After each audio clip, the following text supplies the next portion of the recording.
It wasn't a crazy busy day. It was just pretty typical. Marissa Fazio had just started her late Monday afternoon shift operating the antique car ride.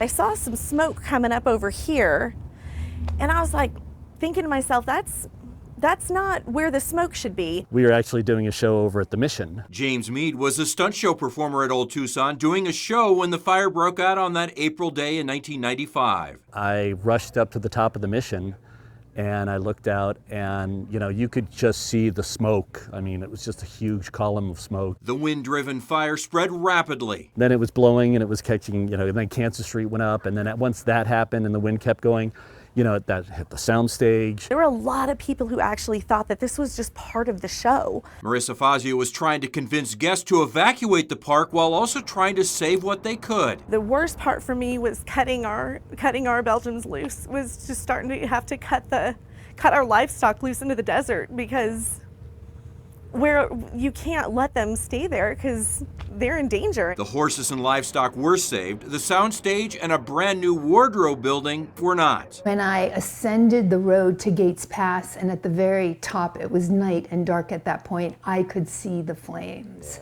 and my heart just dropped. Helene Levy was the president of Diamond Entertainment, who operated Old Tucson at the time of the fire. She raced to the theme park from her son's T-ball game. More than 200 firefighters from multiple departments had responded. The lasting image of the fire, the historic Reno locomotive with embers glowing around it. It was all a sobering experience for Levy. Actually being there that night and seeing it and not having the full comprehension of what it meant for Old Tucson, for our community, for our employees and their livelihood, and so many things going through my head. And it continued for a very long time after that. It took about 4 hours to put out the fire. Fortunately, nobody was hurt. The fire did an estimated $10 million in damage, destroying more than 25 buildings.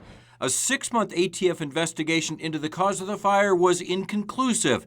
It took nearly 2 years to reopen. At about half the size and with so much of the history destroyed, it has never quite been the same. Everybody had a memory of visiting Old Tucson when they were a kid with their family or when someone came from out of town. And boy, I heard a lot of that after the fire because people took it personally. I was devastated.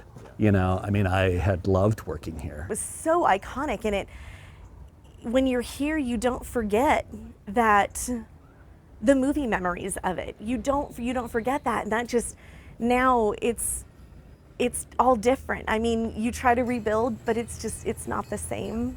But I love what they're doing with it. I love that they're trying to bring life and breathe life back into it again.